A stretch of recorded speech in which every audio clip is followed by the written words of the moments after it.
नमस्कार दोस्तों, धाकड़ science classes में आपका स्वागत है। आज हम बात करेंगे जीके टेस्ट सीरीज की। ये जीके टेस्ट सीरीज नंबर 2 है दोस्तों। कल हमने पहली कर ली है। आप जिसने भी वो नहीं देखी हो पहले वो देखे और फिर ये देखे दोस्तों। ये हमारे किस किस के लिए है? पीटीटी राजस्थान पुलिस और पटवार के लिए है और ऑल कॉम्पिटिशन है। क्योंकि आपको पता होगा इंडियन जीके है जो जिस भी एग्जाम में आता है उसमें ये इंपॉर्टेंट है। चलिए हम क्वेश्चन को स्टार्ट करते हैं। इससे पहले हमने कल का क्वेश्चन दिया था, आपको कमेंट बॉक्स में आंसर करने के लिए कहा था, तो सभी बच्चों ने लगभग ठीक ठाक आंसर किए। क्वेश्चन ये है हमारा कि भारतीय राष्ट्रीय कांग्रेस के प्रथम अध्यक्ष कौन थे। क्वेश्चन बहुत इंपॉर्टेंट है, इसलिए मैंने इसको कमेंट बॉक्स में आपको आंसर बताने के लिए कहा था। तो बहुत सारे बच्चों ने ठीक ठाक आंसर दिए इसके। तो क्या है ये भारतीय राष्ट्रीय कांग्रेस के प्रथम अध्यक्ष कौन थे? ऑप्शन ए है दादा भाई नौरोजी, बी है व्योमचंद्र बनर्जी, सी है सुरेंद्र नाथ बनर्जी और डी है एम.जी. रानाडे। तो इसका जल्दी से आप अभी आंसर सोचिए, इसका आंसर क्या होगा। क्वेश्चन नंबर पहला है, इसका आंसर क्या होगा? इसका आंसर बी होगा, व्योमचंद्र बनर्जी। क्या होगा? व्योमचंद्र बनर्जी है, या इसे WC बनर्जी भी कहते हैं। अगर व्योमचंद्र बनर्जी ऑप्शन में नाम दे तो WC बनर्जी हो जाएगा। इसका आंसर क्या हो जाएगा? WC बनर्जी। यही भारतीय राष्ट्रीय कांग्रेस के प्रथम अध्यक्ष थे। अब हम नेक्स्ट क्वेश्चन की ओर बढ़ते हैं नेक्स्ट क्वेश्चन है आपके सामने। नेक्स्ट क्वेश्चन आ गया है।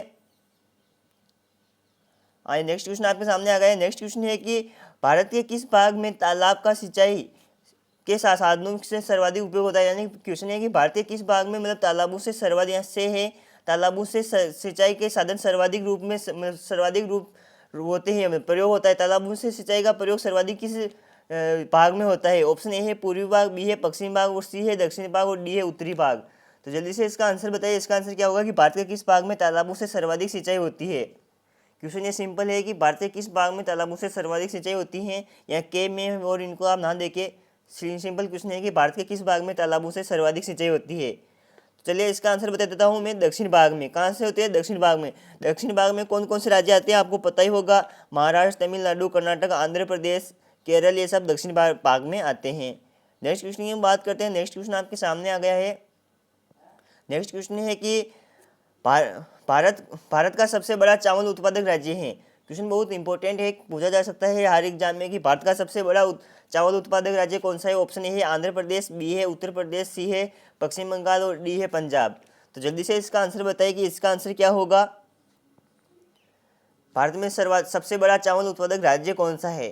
तो वह है दोस्तों हमारा सी आंसर इसका करेक्ट हो जाएगा, पश्चिम बंगाल। पश्चिम बंगाल में ही सर्वाधिक चावल बोए जाते हैं, इसलिए इसे धान का कटोरा कहा जाता है। नेक्स्ट क्वेश्चन की ओर बात करते हैं। अगर स्थान की पूछे तो वो आंध्र प्रदेश में है दोस्तों धान का कटोरा, और जिला पूछे तो और राज्य पूछे तो पश्चिम बंगाल है, जिसमें सर्वाधिक चावल का उत्पादन और बोए जाते हैं। नेक्स्ट क्वेश्चन आपके सामने आ गया है। नेक्स्ट क्वेश्चन है कि भारत में नहर द्वारा सिंचाई में कौन सा राज्य अग्रणी है। यानी कि भारत में सर्वाधिक नहरों द्वारा सिंचाई किस राज्य में होती है? सर्वाधिक सिंचाई किस राज्य में होती है नहरों द्वारा? ऑप्शन ए है तमिलनाडु, बी है पंजाब, सी है राजस्थान और डी है महाराष्ट्र। तो इसका आंसर बताइए जल्दी से, क्या आंसर होगा इसका कि भारत के किस राज्य में सर्वाधिक नहरों द्वारा सिंचाई होती है। तो इसका आंसर हो जाएगा बी हो जाएगा। पंजाब में सर्वाधिक नहरों द्वारा सिंचाई होती है, इसीलिए तो इसका नाम पंजाब पड़ा। पंजाब को इसे पंजाब नाम क्यों पड़ा? क्योंकि पंच धन आब, इसका संधि विच्छेद कीजिए, पंच धन आब, इसका क्या हो जाएगा? पंच धन आब। तो पंच का मतलब तो होता है पाँच, आपको पता ही होगा पंच का मतलब तो पाँच, और आब का मतलब होता है नदियों द्वारा, मतलब वो क्षेत्र होता है।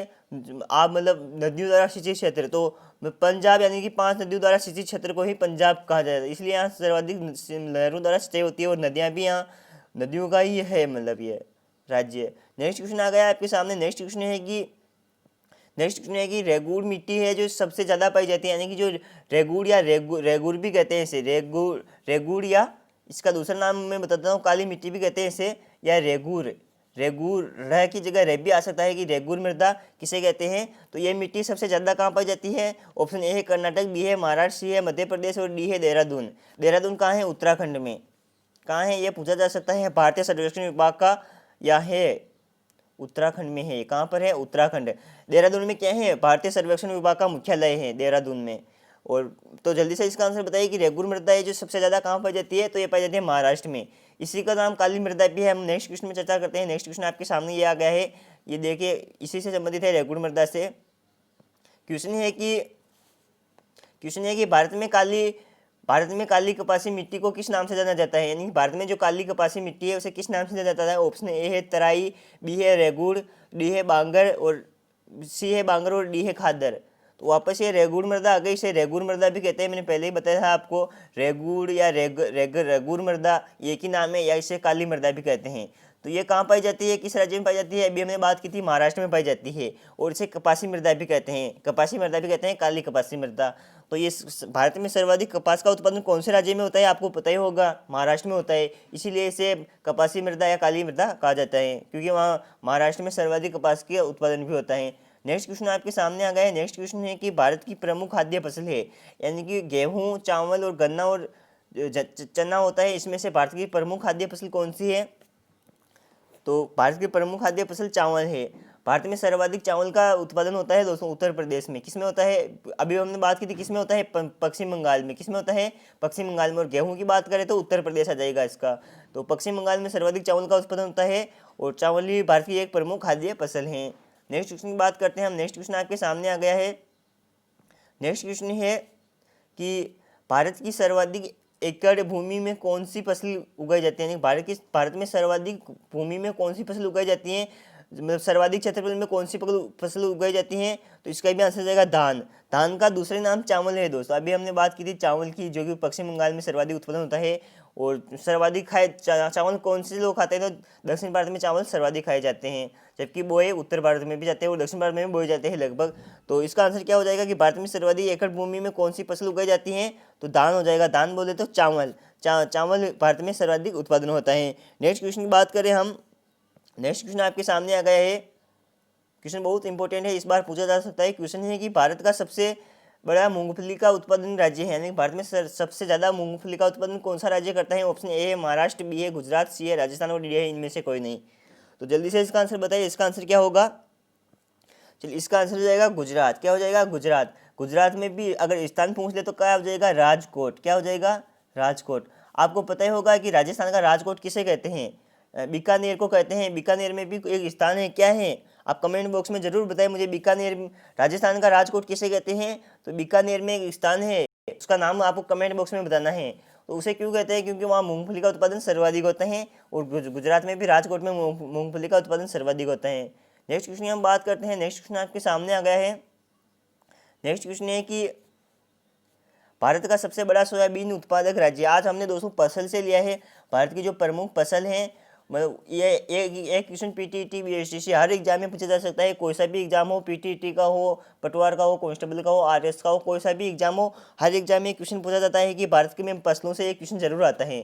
तो आज हमने वो फसलों का टॉपिक लिया है, तो इसी के क्वेश्चन सर्वाधिक हैं आज की। भारत का सबसे बड़ा सोयाबीन उत्पादक राज्य कौन सा है, तो इसका आंसर बताइए जल्दी से। ऑप्शन ए है मध्य प्रदेश, बी है उत्तर प्रदेश, सी है कर्नाटक और डी है केरल। तो जल्दी से इसका आंसर बताइए, इसका आंसर क्या होगा कि भारत में सर्वाधिक सोयाबीन का उत्पादक राज्य कौन सा है, तो इसमें मध्य प्रदेश आ जाएगा। मध्य प्रदेश में सर्वाधिक सोयाबीन का उत्पादन होता है, सोयाबीन का। नेक्स्ट क्वेश्चन की बात करते हैं हम। नेक्स्ट क्वेश्चन आपके सामने आ गया है। नेक्स्ट क्वेश्चन है कि भारत का सबसे बड़ा काजू उत्पादक राज्य है। ये बहुत इंपॉर्टेंट है, आरएस में पूछा हुआ क्वेश्चन है कि भारत का सबसे बड़ा काजू उत्पादक राज्य कौन सा है। ऑप्शन ए है महाराष्ट्र, बी है गुजरात, सी है केरल और डी है कर्नाटक। तो जल्दी से बताएं। अगर क्वेश्चन आ जाए, ये उत्पादक पूछ रहा है, यानी सर्वाधिक बोए किस में जाते हैं, काजू की खेती है जो सर्वाधिक किस में होती है, तो कर्नाटक में तो सर्वाधिक मतलब सर्वाधिक क्षेत्रफल पर बोए जाते हैं। लेकिन अगर ये पूछे सर्वाधिक उत्पादन कौन करता है, सबसे बड़ा उत्पादक, तो केरल करता है। यानी केरल में मतलब बोया कम जाते हैं और उत्पादन सर्वाधिक कौन करता है, केरल करता है, और बोए सर्वाधिक कर्नाटक में जाते हैं। तो इसका आंसर क्या हो जाएगा कि भारत में सबसे बड़ा काजू उत्पादक राज्य कौन सा है, तो केरल इसका करेक्ट आंसर हो जाएगा।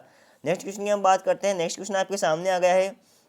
नेक्स्ट क्वेश्चन है कि भारत का कौन सा राज्य है, भारत का कौन सा राज्य, मतलब ये पूछ रहा है कि भारत का कौन सा राज्य है जो भारत के अग्रणी दलहन उत्पादन में है। दलहन होता है जिसमें आपको पता हो दलहन में कौन कौन सी फसल आती हैं, चना आता है, मसूर आती है, मटर आते हैं, आदि आते हैं जो कि दलहन में आते हैं, तिल है, मूंगफली है, ये सब दलहन में आते हैं। तो ये है जो किसमें, मतलब भारत का ऐसा कौन सा राज्य जो सर्वाधिक उत्पादन करता है, दलहन उत्पादन में अग्रणी है। अग्रणी का मतलब सर्वाधिक ही होता है। ऑप्शन ए है नई दिल्ली, बी है राजस्थान, सी है कर्नाटक तमिलनाडु और डी है पंजाब। तो इसका आंसर बताइए जल्दी से, क्या होगा कि भारत का कौन सा राज्य है जो भारत का अग्रणी दलहन उत्पादक है। तो इसका आंसर जाएगा राजस्थान। क्या हो जाएगा इसका आंसर, राजस्थान इसका आंसर करेक्ट हो जाएगा। राजस्थान में ही सर्वाधिक दलहन का उत्पादन होता है। नेक्स्ट क्वेश्चन की हम बात करते हैं। नेक्स्ट क्वेश्चन आपके सामने आ गया है। नेक्स्ट क्वेश्चन है कि भारत का वह एकमात्र राज्य जो केसर का उत्पादन करता है, यानी कि एकमात्र पूछ रहा है ये, यानी कि दूसरे राज्यों में केसर का उत्पादन नहीं होता है। तो केसर का उत्पादन होता है, केसर है जो कि सबसे महंगी है, तो इसका उत्पादन कौन सा राज्य करता है? ऑप्शन ए है सिक्किम, बी है जम्मू कश्मीर, डी है सी है उत्तराखंड और डी है इनमें से कोई नहीं। तो इसका आंसर बताइए, इसका आंसर क्या होगा कि केसर का उत्पादन सर्वाधिक या सबसे एकमात्र राज्य कौन सा है जो करता है? तो इसका आंसर हो जाएगा बी, जम्मू कश्मीर में ही एकमात्र केसर का उत्पादन होता है। नेक्स्ट क्वेश्चन की बात करते हैं हम। नेक्स्ट क्वेश्चन आपके सामने आ गया है। नेक्स्ट क्वेश्चन है, पहले राजस्थान में भी इसका उत्पादन होता था, राजा महाराजा करते थे केसर का, लेकिन अब नहीं करते हैं। क्वेश्चन नेक्स्ट है कि भारत एवं पाकिस्तान को विभाजित करने वाली रेखा कहलाती है, यानी कि भारत और पाकिस्तान को विभाजित करने वाली रेखा कौन सी है? तो ऑप्शन ए है रेड क्लिफ, बी है डुरंट रेखा और सी है मैकमोहन रेखा और डी है इनमें से कोई नहीं। तो जल्दी से इसका आंसर बताइए, इसका आंसर क्या होगा कि भारत और पाकिस्तान है को विभाजित करने वाली रेखा किस नाम से जाना जाता है? तो जल्दी से इसका आंसर बताइए क्या होगा इसका आंसर? इसका आंसर हो जाएगा दोस्तों रेड क्लिफ रेखा। क्या हो जाएगा? रेड क्लिफ रेखा। आपको पता ही होगा एक कहाँ से कहाँ गुजरात किन किन राज्यों के साथ सीमा बनाती है? उत्तर ऊपर से हम देखते आते हैं तो जम्मू कश्मीर या लद्दाख है, फिर नीचे आते हैं तो पंजाब है, फिर नीचे आते हैं हम तो पंजाब के साथ में फिर राजस्थान आ गया, फिर गुजरात आ गया। तो कितने राज्य हो गए? 1 2 3 और 4 राज्यों के साथ यह सीमा बनाती है। कौन सी? रेड क्लिफ रेखा है, जो रेड क्लिफ रेखा। कौन सी? रेड क्लिफ रेखा।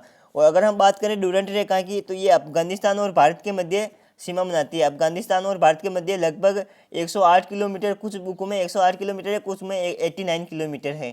तो आप देख लेना, इसमें 108 किलोमीटर करेक्ट आंसर हो जाएगा इसका, क्योंकि ये पुरानी बुकों में है, अभी वर्तमान में 108 किलोमीटर है। तो और मैकमोहन की बात करें तो ये किसकी आ जाएगी? चीन के साथ में आ जाएगी, चीन के साथ में आ जाएगी। नेक्स्ट क्वेश्चन की बात करते हैं हम। नेक्स्ट क्वेश्चन भी आ गया है आपके सामने। क्वेश्चन है कि भारत की सबसे लंबी स्थलीय सीमा किस देश के साथ है? बहुत इंपॉर्टेंट क्वेश्चन है कि भारत की सबसे लंबी स्थलीय सीमा किस देश के साथ है? ऑप्शन ए है पाकिस्तान, बी है चीन, सी है बांग्लादेश और डी है म्यांमार। तो इसका आंसर बताइए जल्दी से कि भारत की सबसे लंबी स्थलीय सीमा किस देश के साथ है? तो आपको पता ही होगा इसमें बांग्लादेश इसका करेक्ट आंसर हो जाएगा। बांग्लादेश की कितनी है? तो 4096 किलोमीटर। कितनी है? 4096 किलोमीटर है, जो कि भारत और बांग्लादेश के मध्य सीमा बनाती है। भारत के सर्वाधिक है ये, कौन से स्थलीय सीमा की बात करें तो सर्वाधिक है, जो कि ये है बांग्लादेश के साथ। नेक्स्ट क्वेश्चन की बात करते हैं हम। नेक्स्ट क्वेश्चन है आपके सामने। नेक्स्ट क्वेश्चन आ गया है कि भारत का पूर्वी समुद्री तट किस नाम से जाना जाता है? बहुत इंपॉर्टेंट क्वेश्चन है कि भारत का पूर्वी समुद्री तट है जो किस नाम से जाना जाता है? ये FCI में पूछा हुआ है, FCI और NDA में पूछा हुआ क्वेश्चन है। ये क्वेश्चन FCI और NDA में पूछा हुआ है, तो ये इसमें तो इन एग्जामों में और भी इन एग्जामों में पूछा जा सकता है। पटवार हुआ, कांस्टेबल हुआ, PTT हुआ, और भी एग्जाम में RSM में पूछा जा सकता है कि भारत का पूर्वी समुद्री तट किस नाम से जाना जाता है? ऑप्शन ए है दीघा तट, ऑप्शन बी है मालाबार तट, ऑप्शन सी है कोकण तट और डी है कोरोमंडल तट। तो जल्दी से इसका आंसर बताइए किस नाम से जाना जाता है? कोरोमंडल तट से। किस नाम से? कोरोमंडल तट के नाम से जाना जाता है। नेक्स्ट क्वेश्चन की हम बात करते हैं। नेक्स्ट क्वेश्चन आपके सामने आ गया है कि भारत किस गोलार्ध में स्थित है? बहुत इंपॉर्टेंट क्वेश्चन है कि भारत किस गोलार्ध में स्थित है? तो ऑप्शन ए है दक्षिण पूर्वी, ऑप्शन बी है उत्तरी पूर्वी, ऑप्शन सी है उत्तरी पश्चिम और इनमें से कोई नहीं। तो किस गोलार्ध में स्थित है? मैं आपको गोलार्ध के बारे में बता देता हूँ। थोड़ा इस क्वेश्चन को इधर करते हैं हम। अब मैं आपको ये पृथ्वी है, मानना है कि ये पृथ्वी है। आप साइंस बैकग्राउंड से हो तो आपको पता नहीं होगा, ये पृथ्वी है। इसको ऐसे गोलार्धों में बांटा हुआ है। ये ऊपरला हिस्सा है, मैं आपको कलर दूसरा ले लेता हूँ। ये ऊपर का हिस्सा है, इसे तो उत्तरी गोलार्ध बोलते हैं, और ये दक्षिण का हिस्सा है, इसे दक्षिण गोलार्ध बोलते हैं, और इसे बोलते हैं पूर्वी गोलार्ध और इसे बोलते हैं पश्चिमी गोलार्ध। पश्चिमी गोलार्ध और पूर्वी गोलार्ध को मैं ब्लैक कलर, इसे बोलते हैं पूर्वी गोलार्ध और इसे बोलते हैं पश्चिमी गोलार्ध। तो अब आप बताइए भारत किस गोलार्ध में स्थित है? तो आपको पता ही होगा भारत यहाँ पर स्थित है। ये है भूमध्य रेखा। कौन सी है? भूमध्य। और यह है कर्क रेखा। यह कर्क रेखा मैंने और बना दी कर्क रेखा। तो कर्क रेखा बीचों बीच से गुजरती है भारत की, तो ये मैंने भारत बना दिया और कर्क रेखा गुजरती है। तो अब बताइए आप भारत कौन से गोलार्ध में स्थित है? अब आपको आराम से सोल्व हो जाएगा कि भारत कौन से गोलार्ध में स्थित है। तो ये तो है उत्तरी। कौन सा है? उत्तरी। और ये है पूर्वी। तो अब यहाँ उत्तरी और पूर्वी कहाँ लिखा हुआ है? ऑप्शन नंबर बी इसका है कि उत्तरी पूर्वी गोलार्ध में स्थित है। राजस्थान भी इसी गोलार्ध में स्थित है। अगर पूछ ले कि राजस्थान में किस गोलार्ध में स्थित है, तो ये उत्तरी और पूर्वी गोलार्ध में आ जाएगा। समझ में आ गया होगा आपको। और यहाँ कौन सी रेखा गुजरती है? मकर रेखा। 3 रेखा गुजरती है दोस्तों, आपको पृथ्वी पर ध्यान रखना है। ये भी पूछा जा सकता है। ये बीच में भूमध्य, ऊपर कर्क और नीचे मकर रेखा, और फिर अंटार्कटिक और आर्कटिक रेखा, उनसे आपको कोई लेना देना नहीं है। यही सबसे इंपॉर्टेंट है, ये याद कर लीजिए, बहुत है। तो नेक्स्ट क्वेश्चन की हम बात करते हैं। नेक्स्ट क्वेश्चन आपके सामने आ गया है। क्वेश्चन है कि भारत की सबसे बड़ी सुरंग जवाहर सुरंग किस राज्य में है स्थित है, यानी कि जवाहर सुरंग है जो कि भारत का किस राज्य में अवस्थित है। तो ऑप्शन ए है राजस्थान, बी है पश्चिम बंगाल, सी है जम्मू एंड कश्मीर और डी है हिमाचल प्रदेश। तो जल्दी से इसका आंसर बताइए कि भारत की सबसे बड़ी सुरंग है जवाहर सुरंग जो किस राज्य में स्थित है, अवस्थित है। तो इसका आंसर हो जाएगा, मैं बता दूं जवाहर सुरंग का दूसरा नाम भी बता दूं मैं, बनिहाल दर्रा का नाम सुना होगा आपने, बनिहाल दर्रा, जो कि कहाँ पर है, जम्मू कश्मीर में। तो बनिहाल दर्रा है या सुरंग है, फिर इसी के नाम पर इसका नाम बनिहाल सुरंग पड़ा। क्या, बनिहाल दर्रा है, वहाँ स्थित होने के कारण बनिहाल सुरंग। इसका नाम दूसरा नाम क्या है, बनिहाल सुरंग। बनिहाल सुरंग भी किसका नाम है, इसी का नाम है, किसका, जवाहर सुरंग का दूसरा नाम क्या है, बनिहाल सुरंग। तो दोस्तों ये कहाँ किस राज्य में स्थित है, जम्मू कश्मीर में। और बनिहाल दर्रा पूछे तो भी जम्मू कश्मीर में। तो इसका जम्मू कश्मीर करेक्ट आंसर हो जाएगा, सी आंसर इसका करेक्ट हो जाएगा। क्या, सी आंसर, सी आंसर बोले तो Jammu and Kashmir. Next question की बात करते हैं हम। नेक्स्ट क्वेश्चन आ गया आपके सामने। नेक्स्ट क्वेश्चन है कि सियाचिन ग्लेशियर भारत के किस राज्य में स्थित है। बहुत इंपॉर्टेंट क्वेश्चन है। सियाचिन ग्लेशियर है जो कि भारत के किस राज्य में स्थित है। ऑप्शन ए है हिमाचल प्रदेश, बी है उत्तर प्रदेश, सी है जम्मू कश्मीर और डी है सिक्किम। तो जल्दी से इसका आंसर बताइए कि सियाचिन ग्लेशियर है जो कि भारत के किस राज्य में स्थित है। सियाचिन ग्लेशियर को दोस्तों विश्व की छत भी कहा जाता है। क्या, विश्व की छत, यानी कि विश्व का सबसे ऊंचा युद्ध स्थल भी यहीं पर हुआ था। विश्व की छत कहा जाता है इसे, विश्व की छत। मैं यहाँ लिख देता हूँ ऊपर, आपको समझ में नहीं आ रहा होगा, विश्व की छत। विश्व की छत किसे कहा जाता है, विश्व की छत इसे कहा जाता है। और विश्व का सबसे बड़ा युद्ध स्थल भी इसे कहा जाता है, विश्व का सबसे बड़ा युद्ध स्थल, क्योंकि इसे दोस्तों विश्व की छत पामीर के पठार को कहा जाता है, इसे विश्व का सबसे बड़ा स्थल कहा जाता है। आप ये करेक्ट कर लेना इसमें कि विश्व का सबसे बड़ा युद्ध स्थल किसे कहा जाता है, सियाचिन ग्लेशियर को कहा जाता है। और विश्व की छत किसे कहा जाता है, पामीर के पठार को। विश्व की छत किसे कहा जाता है, पामीर के पठार को। सही कर लेना, यहाँ पर थोड़ा कंफ्यूज था। नेक्स्ट क्वेश्चन की बात करते हैं हम। इसका आंसर क्या होगा, सियाचिन ग्लेशियर भारत के किस राज्य में स्थित है। तो ये किस में है, जम्मू कश्मीर में स्थित है। जम्मू कश्मीर में भी अगर पूछ लें तो लद्दाख में, क्योंकि आपको पता होगा अभी जम्मू कश्मीर के मतलब टुकड़े हो गए हैं, मतलब इसको केंद्र शासित प्रदेश बना दिए हैं दो। जम्मू कश्मीर राज्य को दो केंद्र शासित प्रदेशों में बांट दिया था, लद्दाख और जम्मू कश्मीर, दो अलग अलग है। तो लद्दाख है, जो लद्दाख में कौन सा है, सियाचिन ग्लेशियर है। अगर ऑप्शन में यहाँ जम्मू कश्मीर और लद्दाख दोनों आ जाए तो आपको लद्दाख करेक्ट करना है, क्योंकि लद्दाख में सियाचिन ग्लेशियर स्थित है, जिसे विश्व का सबसे ऊंचा युद्ध स्थल कहा जाता है। नेक्स्ट क्वेश्चन की हम बात करते हैं। नेक्स्ट क्वेश्चन आपके सामने आ गया है। नेक्स्ट क्वेश्चन है कि भारत की मुख्य भूमिका दक्षिणी नोक है, यानी कि पूछ रहे हैं भारत की मुख्य भूमिका दक्षिण नोक है। तो कौन सा है, ऑप्शन ए है इंदिरा बिंदु, बी है केप कैमोरियन और सी है कैलीमियर बिंदु और डी है इनमें से कोई नहीं। तो जल्दी से इसका आंसर बताइए कि भारत की मुख्य भूमिका दक्षिणी नोक कौन सा है। तो ये हो जाएगा दक्षिणी नोक कौन सा है, जल्दी से इसका आंसर बताइए कि दक्षिणी नोक कौन सा है। तो ये हो जाएगा हमारा केप कैमोरियन। केप कैमोरियन बोले तो कन्याकुमारी भी इसका दूसरा नाम है, केप कैमोरियन भी इसका करेक्ट आंसर हो जाएगा। और इसे दूसरे किस नाम से जाना जाता है, कन्याकुमारी के नाम से भी जाना जाता है। तो दोस्तों ये कहाँ है, केप कैमोरियन कहाँ है, तो ये दक्षिण में तमिलनाडु में। कहाँ पर है, तमिलनाडु में। और अगर पूछ ले कि दक्षिणतम बिंदु कहाँ है में, तो वो फिर इंदिरा बिंदु हो जाएगा। इंदिरा बिंदु है जो कि अंडमान और निकोबार में दक्षिणतम आ जाएगा। अगर भारत का मुख्य भूमि काट ले मान लो और भारत का दक्षिणतम छोर कौन सा है, दक्षिणतम नौ कौन सा है, यहाँ दक्षिणतम आ जाए, दक्षिणतम मैं लिख देता हूँ आपको, दक्षिणतम। अगर दक्षिणतम पूछ ले तो फिर इंदिरा बिंदु आ जाएगा, इसमें आप कंफ्यूज ना हो। और उत्तर की बात करें, उत्तरीतम बिंदु कौन सा है, तो इंदिरा कोल है। कौन सा है, इंदिरा कोल। इंदिरा कोल है जो कि उत्तर में है, जम्मू लद्दाख में है इंदिरा कोल। और बात करें हम, ये तो हो गए उत्तर और पश्चिम की। उत्तर और पश्चिम का तो हमारा हो गया। अब बात करें पूर्व और पश्चिम की, तो ये पश्चिम में कहाँ है, या किबुतु बात करते हो अरुणाचल प्रदेश में पूर्व में है यहाँ। और गुजरात में भी है यहाँ। गुजरात में कौन सा है, गुजरात में कौन सा है, आप कमेंट बॉक्स में जरूर बताइए गुजरात में कौन सा है। गुजरात में अभी याद नहीं आ रहा है, चल कल बताएंगे, इसका हम कल बात करेंगे गुजरात में कौन सा है। अब आपका आज का अंतिम क्वेश्चन है, नेक्स्ट क्वेश्चन है आपके सामने। नेक्स्ट क्वेश्चन है कि निम्नलिखित प्रमुख भारतीय नगरों में से कौन सा एक सबसे पूर्व में स्थित है, यानी सबसे अधिक पूर्व में अवस्थित नगर कौन सा है। तो पहले हम भारत का एक नक्शा देख लेते हैं कि ये मान लो भारत का नक्शा है। तो इसमें ये पूछ रहा है कि सबसे पूर्व में स्थित कौन सा शहर है। ये भारत का नक्शा है, तो आपको पता होगा हैदराबाद कहाँ है, आंध्र प्रदेश में। तो हैदराबाद यहाँ आ जाएगा, माना कि ये आंध्र प्रदेश में है। और भोपाल कहाँ है, मध्य प्रदेश में, तो ये यहाँ बना दिया भोपाल। बेंगलुरु कहाँ है, कर्नाटक में, तो यहाँ बना दिया। लखनऊ कहाँ है, उत्तर प्रदेश में, ये बना दिया। तो ये क्वेश्चन क्या कहना चाहता है, ऐसा क्वेश्चन आ सकता है 100% की निम्नलिखित प्रमुख भारतीय नगरों में से कौन सा एक सबसे अधिक पूर्व में अवस्थित, यानी इनमें से सबसे अधिक पूर्व में स्थित कौन सा है? तो सबसे अधिक पूर्व में स्थित कौन सा होगा आपको पता होगा। यहाँ ये नक्शा हट गया, आपको मैं वापस बना देता हूँ। ये मान लीजिए भारत का नक्शा है, तो ये भारत का नक्शा है, तो इसमें आप बताइए कि यहाँ पर तो मैंने बताया था लखनऊ है, और यहाँ पर लखनऊ बनाया था मैंने। दूसरा कलर दूसरा ले लेता हूँ मैं थोड़ा। यहाँ पर क्या है, लखनऊ है, और लखनऊ के बाद लखनऊ यहाँ पर है, और बेंगलुरु कहाँ पर है, कर्नाटक में है। भोपाल कहाँ पर है, मध्य प्रदेश में है, और हैदराबाद कहाँ है, आंध्र प्रदेश में है।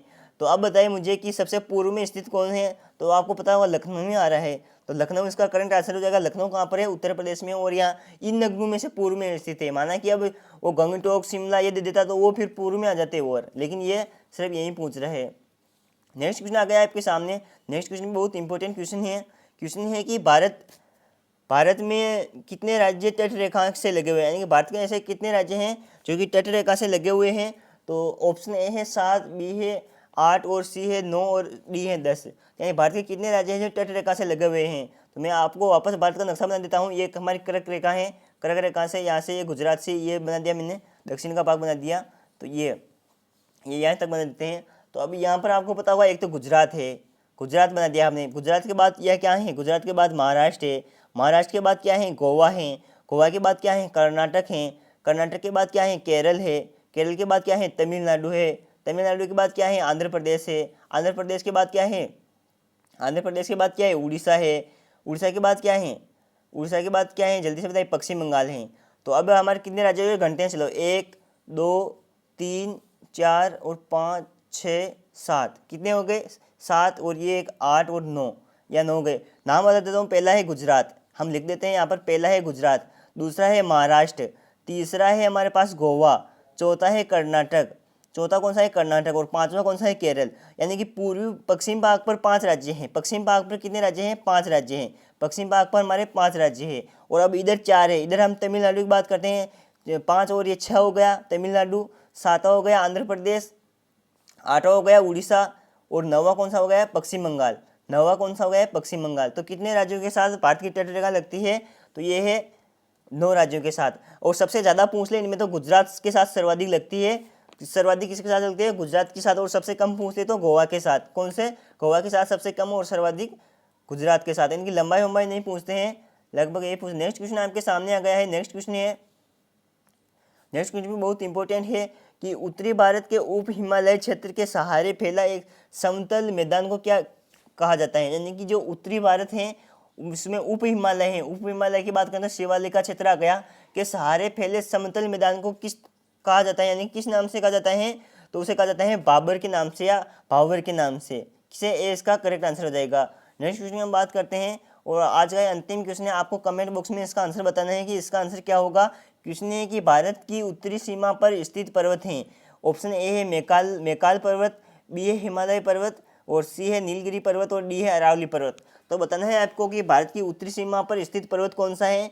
इसका आंसर आपको कमेंट बॉक्स में बताना है, कमेंट बॉक्स में बताना है। आप इसका कमेंट बॉक्स में आंसर बताओगे, फिर मैं आपको कल इसका फर्स्ट क्वेश्चन में आंसर बता दूंगा। यानी फर्स्ट क्वेश्चन होता है हमारा, ये हम नेक्स्ट क्लास में लेके आते हैं। तो आपको इसका आंसर आता हो तो आप कमेंट बॉक्स में ज़रूर बताएं, वरना कल की क्लास में हम इसकी चर्चा जरूर करेंगे। तो भारत की उत्तरी सीमा पर स्थित पर्वत कौन सा है, तो आपको कमेंट बॉक्स में बताना है। तो धन्यवाद दोस्तों, अब मिलते हैं नेक्स्ट क्लास में। और आपकी डिमांड के अनुसार आप कमेंट कर देना कि सर मैं ये लेके आओ, हम वो लेके आ जाएंगे। लेकिन आपको एक काम करना है, क्या करना है कि धाकड़ साइंस क्लासेस के यूट्यूब चैनल को सब्सक्राइब करना है, और सब्सक्राइब कर लिया तो अपने सभी दोस्तों के साथ शेयर भी करना है। इसको सब्सक्राइब करके सभी दोस्तों के साथ शेयर कर दो, क्योंकि जितने ज़्यादा व्यू आएंगे उससे हम अच्छा आपको कंटेंट दे पाएंगे। और वीडियो को तो लाइक कर देना है अगर पसंद आया हो तो। चलिए अब हम मिलते हैं नेक्स्ट क्लास में। धन्यवाद दोस्तों।